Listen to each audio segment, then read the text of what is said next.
दोस्तों आज की इस वीडियो में हम कक्षा 12वीं राजनीति विज्ञान पॉलिटिकल साइंस में अध्याय 9 एक दल के प्रभुत्व का दौर। अगर आप सेकंड बुक मानते हैं तो आपका क्या है अध्याय आपका 2 रहेगा। ओके, फर्स्ट बुक में आपका क्या है अध्याय 7 लास्ट चैप्टर आपका वैश्वीकरण है। फिर आपकी जो सेकंड बुक है उसमें आपका अध्याय 2 है एक दल के प्रभुत्व का दौर। क्रम से मानते हैं तो आपका अध्याय 9 माना जाएगा। ओके, इस चैप्टर के दोस्तों हम क्या है इंपॉर्टेंट क्वेश्चन आंसर देखने वाले हैं। इससे पहले इसके वस्तु कवर करा दिए हैं, नहीं देखे जाकर जो देखिएगा। ओके, बाकी इससे पहले भी दोस्तों मैंने आपको अध्याय 1 से लेकर अध्याय 8 तक जो important question answer important objective आपके बता दिए हैं। क्रम से वीडियो देखना चाहते हैं 12th पॉलिटिकल साइंस 2025 के नाम से प्लेलिस्ट है, प्लेलिस्ट पर जाइएगा, क्रम से वीडियो मिल जाएगी और जाकर आपका है प्रॉपर तैयारी कर लीजिएगा। तैयारी जीत की अब की बार 95% पार के उद्देश्य हम बेहतरीन तरीके से तैयारी कर रहे हैं। ओके, किसी भी बोर्ड के स्टूडेंट हो सभी के लिए आपके इंपॉर्टेंट रहने वाले हैं, लेकिन विशेषकर एमपी बोर्ड स्टूडेंट के लिए, क्योंकि एमपी बोर्ड के मैंने इसमें प्रीवियस ईयर पेपर के जो क्वेश्चन आ चुके हैं उनको भी कवर किया है। चलिए स्टार्ट कर लेते हैं, तो देख लेते हैं important question answer. MP board की अगर हम बात करते हैं तो एमपी बोर्ड में इस वाले चैप्टर से केवल और केवल आपका 2 नंबर पर प्रश्न रहने वाला है, 2 नंबर का प्रश्न आएगा। ओके, तो इसलिए आपको क्या सॉर्टी वाले आपको तैयार करके रखने हैं। देख लेते हैं, पहला हमारा क्वेश्चन है 1952 के पहले आम चुनाव से लेकर वर्तमान के आम चुनाव तक मतदान के तरीकों में क्या बदलाव हुआ। क्योंकि जब पहला आम चुनाव हुआ था और उसके बाद अभी वर्तमान में हम बात करते हैं तो अब क्या है जो मतदान या वोटिंग करने का जो तरीका है, तौर तरीका है, वो काफी ज्यादा बदल चुका है।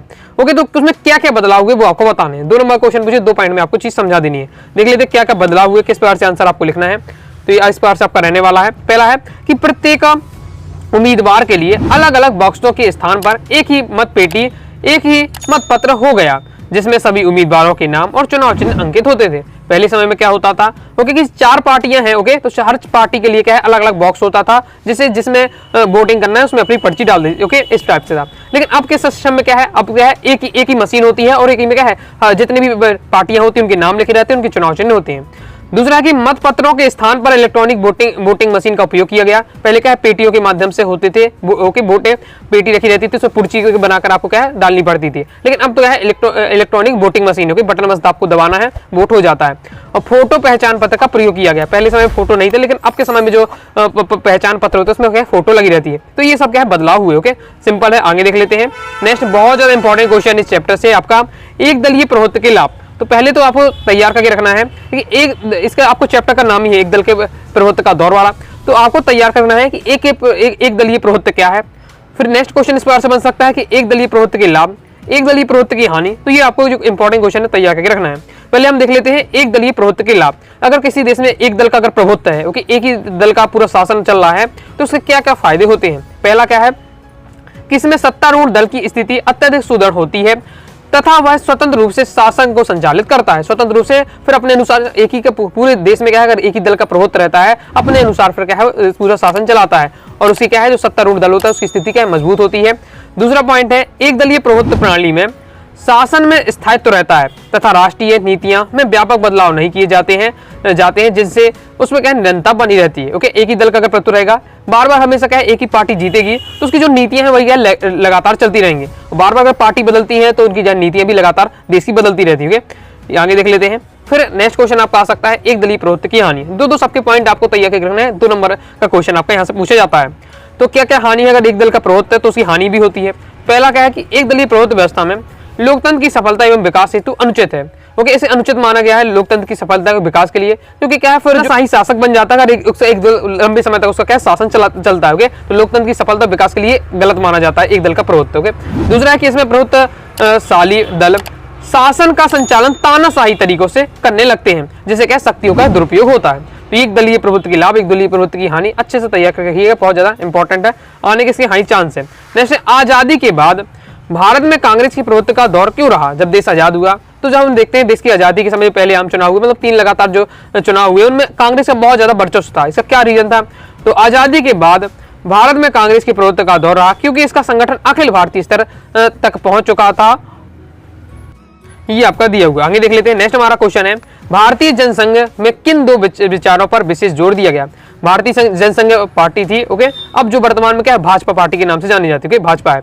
तो इसकी जो विचारधारा क्या थी उस समय की बात हो रही है। तो भारत एवं पाकिस्तान को एक करके अखंड भारत बनाने पर बल दिया था तथा भारत द्वारा आणविक हथियारों के निर्माण का क्या समर्थन किया। तो ये है उनके भारतीय जनसंघ के 2 विचार जिसमें क्या प्रमुख जोर दिया। नेक्स्ट हमारा क्वेश्चन है समाजवादी पार्टी तथा कम्युनिस्ट पार्टी के बीच 2 अंतर आपको बताना। तो पहला अंतर है कि समाजवादी पार्टी लोकतांत्रिक विचारधारा में आस्था रखती है, जबकि कम्युनिस्ट पार्टी सर्वाहार वर्ग के अधिनायकवादी लोकतंत्र में विश्वास करती है। इसके बाद नेक्स्ट हमारा पॉइंट है कि समाजवादी पार्टी पूंजीवादियों एवं पूंजी को आवश्यक तथा समाज विरोधी नहीं मानती है, जबकि कम्युनिस्ट पार्टी निजी पूंजी एवं पूंजीवादियों के पूर्ण रूपेण अनावश्यक एवं समाज विरोधी मानती है। समाजवादी पार्टी क्या है, पूंजीवादियों को आवश्यक मानती है ओके विकास के लिए, जबकि जो कम्युनिस्ट पार्टी है वो पूंजीवादियों के है अनावश्यक मानती है और उसका पूंजीवाद का विरोध करती है। तो ये हो जाती है आपका समाजवादी पार्टी और कम्युनिस्ट पार्टी में अंतर। आगे देख लेते हैं। आगे बढ़ने से मैं दोस्तों बताना चाहूंगा, अगर दोस्तों आप क्लास 12 पॉलिटिकल साइंस राजनीति सब्जेक्ट की प्रॉपर तैयारी करना चाहते हैं, ओके ऑल चैप्टर नोट चाहते हैं, क्योंकि नोट जरूरी है। आपको पता है जो क्वेश्चन है आपके चैप्टर से 20 से बन के आते हैं, तो अगर जरूरी नहीं कि आपने इंपॉर्टेंट क्वेश्चन पढ़ लिए तो उसमें आपका काम हो जाएगा। एक बार नोट जरूर आपको पढ़ना चाहिए। तो आपको कोर्स में ऑल चैप्टर नोट्स मिल जाएंगे, साथ ही दोस्तों आपको all chapter important question answer, all chapter objective question answer, previous year paper solution आएगा, मॉडल पेपर, एक प्रकार का मॉडल कई प्रकार के मॉडल पेपर की प्रैक्टिस हो जाएगी, जिससे आप विशेषकर एमपी बोर्ड एग्जाम 2025 की अच्छे से तैयारी कर लेंगे। तो कोर्स को ज्वाइन करने के लिए 90 39 53 40 79 इस दिए व्हाट्सएप नंबर मैसेज करके कोर्स के बारे में जानकारी ले सकते हैं, कोर्स को ज्वाइन कर सकते हैं। पीडीएफ मटेरियल रहेगा, कम समय में आप अच्छी तैयारी कर पाएंगे। आगे नेक्स्ट हमारा क्वेश्चन है 1952 के प्रथम आम चुनाव में कांग्रेस को कितनी सीटों पर विजय प्राप्त हुई। एमपी बोर्ड एग्जाम 22 में क्वेश्चन आ चुका है। तो प्रथम आम चुनाव में 1952 का जो आम चुनाव था उसमें कांग्रेस को 489 स्थानों में से 364 स्थानों पर क्या विजय प्राप्त हुई थी। ओके, उसके बाद दूसरे नंबर कौन थी, कम्युनिस्ट पार्टी थी, इसको क्या 16 सीटें मिली थी। नेक्स्ट है 1957 के केरल राज्य के विधानसभा चुनाव में किस राजनीतिक दल को सबसे ज्यादा सीटें प्राप्त हुई थी। एमपी बोर्ड एग्जाम 22 में क्वेश्चन आ चुका है। तो 1957 के केरल राज्य के कुल 126 विधानसभा में 60 स्थानों पर भारतीय साम्यवादी पार्टी के विजय हासिल करके सर्वाधिक सीटों पर क्या है काबिज होने का कीर्तिमान बनाया। नेक्स्ट हमारा क्वेश्चन है, भारत में पहले 3 चुनाव में कांग्रेस के प्रभुत्व के 2 कारण लिखिए। भारत के जो सबसे पहले 3 चुनाव हुए लगातार उसमें कांग्रेस का प्रभुत्व रहा। ओके, तो इसके क्या क्या कारण थे। तो पहला है कि स्वतंत्रता संग्राम के दौरान कांग्रेसियों का लोगों में अधिक लोकप्रिय होना। कांग्रेस के जितने भी लोग थे वो क्या उन्होंने सभी ने क्या लगभग क्या है जो मेन लीडर थे उन्होंने स्वतंत्रता संग्राम में भाग लिया था, देश को आजाद करने में अपनी भूमिका निभाई थी, इसलिए लोगों ने क्या चाहते लोकप्रिय थे, क्योंकि इसलिए उनका प्रभुत्व रहा कांग्रेस का। नेक्स्ट है, यह एकमात्र ऐसा दल था जिसके पास ग्रामीण स्तर तक विस्तृत फैला हुआ संगठन था, मतलब इसकी जो पहुंच थी ग्रामीण स्तर तक थी और ग्रामीण के गांव के लोग तक ने इस पार्टी को जानते थे। नई पार्टी बनती थी उन्हें उनका कोई अस्तित्व ही नहीं रहता था। ओके, इसलिए ये आपके बताए जा रहे 2 पॉइंटों के माध्यम से 2 कारण है जिसमें भारत के जो पहले 3 चुनाव थे उसमें कांग्रेस का प्रभुत्व था। नेक्स्ट सिंपल लैंग्वेज का पढ़ के आप समझ लीजिए, फिर आप क्या अपनी लैंग्वेज से लिख सकते हैं। नेक्स्ट बहुत ज्यादा इंपॉर्टेंट, एक दल के प्रभुत्व से आप क्या समझते हैं। चैप्टर का नाम है एक दल के प्रभुत्व का दौर। तो एक दल का प्रभुत्व का दौर आखिर कहलाता क्या है।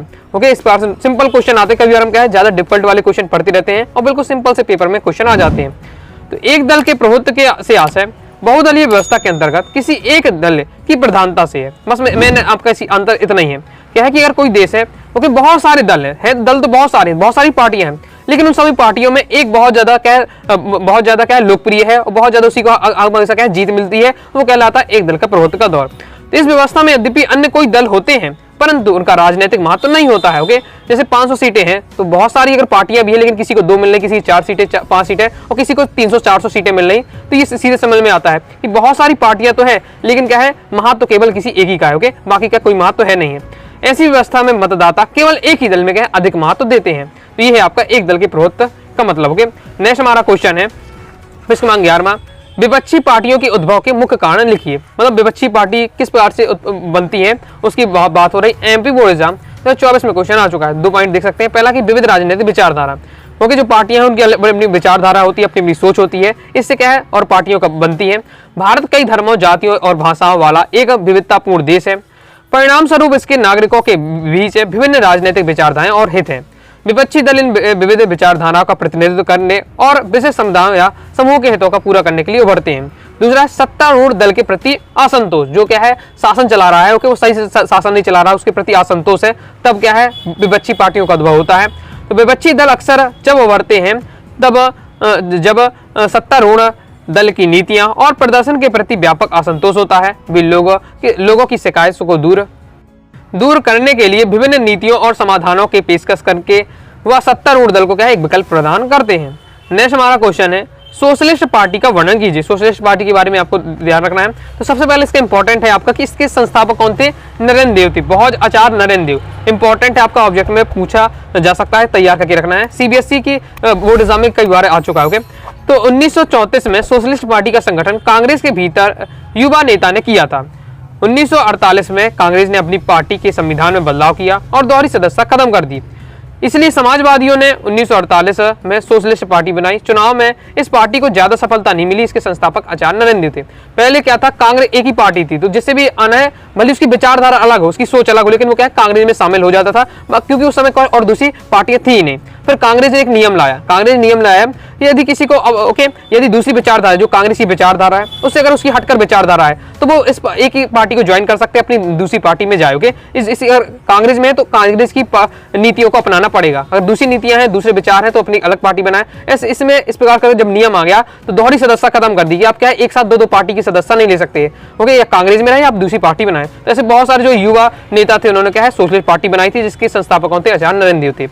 नेक्स्ट हमारा लास्ट क्वेश्चन है कि भारत में चुनाव आयोग का गठन कब हुआ? चुनाव आयोग के किन्हीं दो प्रमुख कारणों को लिखिए। तो भारत में चुनाव आयोग का गठन जनवरी 1950 में हुआ। ऑब्जेक्ट में पूछा जा सकता है, तैयार रखिएगा। चुनाव आयोग के प्रमुख कार्य कौन कौन से हैं कि चुनाव क्षेत्रों का सीमांकन करना और मतदाता सूची तैयार करना। कंप्लीट हो जाता है। तो इस प्रकार से दोस्तों आपके इस चैप्टर के जितने भी इंपॉर्टेंट थे 2 नंबर वाले, ओके, वो मैंने आपको सही बता दी है। सभी टॉपिक आपको अच्छे से तैयार करके रखना है। बाकी नोट्स एक बार पढ़ लीजिएगा तो आपका काम हो जाएगा। कोर्स को अगर ज्वाइन कर लेते तो आपको कंप्लीट आपको डिटेल से नोट्स मिल जाएंगे। तो आइए दोस्तों, आपको वीडियो पसंद आएगी, वीडियो पसंद आए लाइक करके सब्सक्राइब जरूर कर दीजिएगा। साथ ही दोस्तों टेलीग्राम चैनल, व्हाट्सएप चैनल को ज्वाइन कर लीजिएगा। कोई दोस्तों डाउट आता है कमेंट बॉक्स में जरूर पूछिएगा। मिलते हैं नेक्स्ट वीडियो में, तब तक के लिए बाय बाय।